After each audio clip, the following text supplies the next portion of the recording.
So you learn a lot from them by just sitting and talking to them. So make them your friend. All right.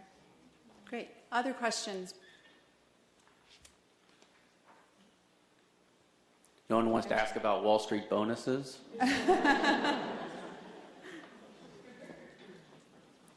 No more questions? Right.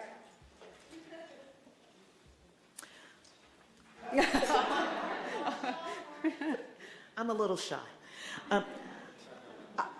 I'd say I'm going to go back to this because I think it's so important for HR people to be reminded that they have to, we must take care of ourselves. So I'm going to go back and say, whether you're in transition or not, spend some time understanding the 5 o'clock club methodology, because I cannot tell you how valuable that is. And I know many people come to these breakfasts and you learn a lot, and then you take your folder and it goes on your pile back in your office and you're going to look at it soon. I'm saying spend some time looking at the information you already have. Some of it doesn't require research. It just means spending some time. So learn something new every day. Look at those.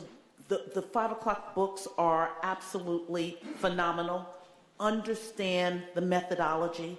If you have not done the 7 stories and 40-year vision, you are missing out on a golden opportunity. And it's something you already have and know.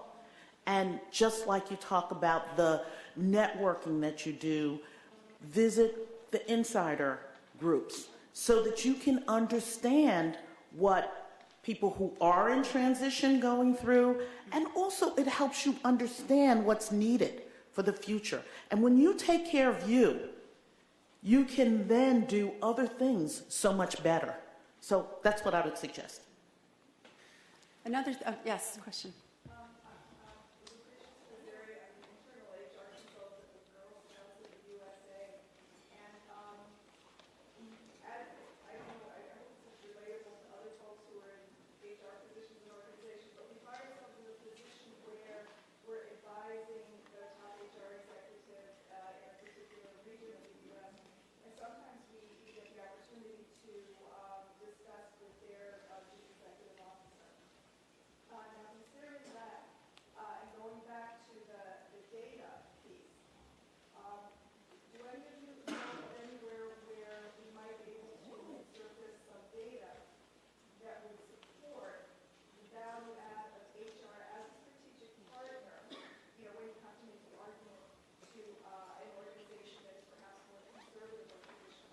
So where can you find the data to support the value add of HR?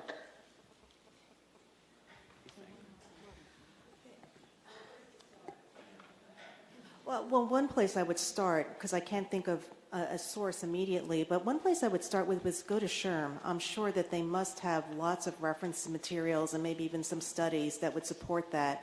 And I know that specifically what the studies I've seen is that there are some major studies out there that do some correlations between high performing companies and companies that have sort of more progressive HR functions. I have seen studies like that. I just can't remember specifically what they are right now.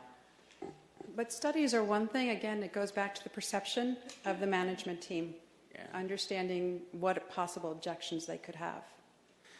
I mean, the research that we do, and we do a lot of research. As I said, I have one foot in academia, and I have to publish in part to be allowed to get up in front of students. But the research that we do is very focused on the compensation structures, and you would think that something that analytically easy would have a lot of studies around it, and it doesn't. I mean, our firm actually has probably done half of all the studies on compensation, relating compensation structures to company value creation, which shocks us. I mean, we think like there should be other people out there doing this.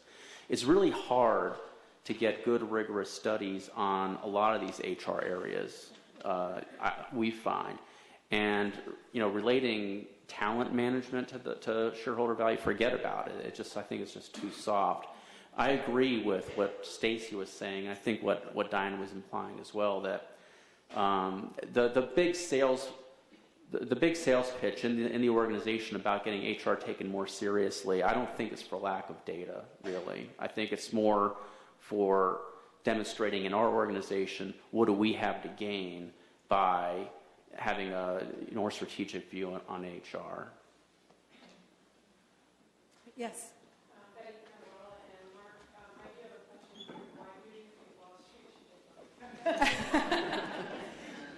The question is, why should Wall Street get bonuses? I'll be happy to answer that one offline. I don't want to take up the air or oxygen out of this podium. Yes, question. Yes, hi. My name is Margaret Gowan. I'm Director of Human Resources at a nonprofit organization. And I don't know about you guys, but I have, since I started my career almost 20 plus years ago, this conversation has been ongoing. And I also know that when I look at myself and the people that I know, I find them to be understanding the business, articulate, smart people who are strategic problem solvers. But also I've realized in working with the different types of organizations, when you're working with a larger organization that and that culture of the organization that values people and they understand the number of resources that you need in order to support a strategic human resources function, then you do create that the HR function and executive that you're talking about. But we also know that many of our employers, or where we are employed, are smaller, mid-sized employers, and who are really trying to do more with less. And so the struggle that I find is really, what do you do with that administration piece that burdens down the HR function? And I think, Diane, you brought up about getting rid of the administration, but it is really impossible. And so, I'd like to change that conversation for, I do believe HR adds value. And maybe we should stop asking that question, and maybe there is the perception of it doesn't, but I don't know. I personally am frustrated with that conversation because I do believe HR is strategic and adds value.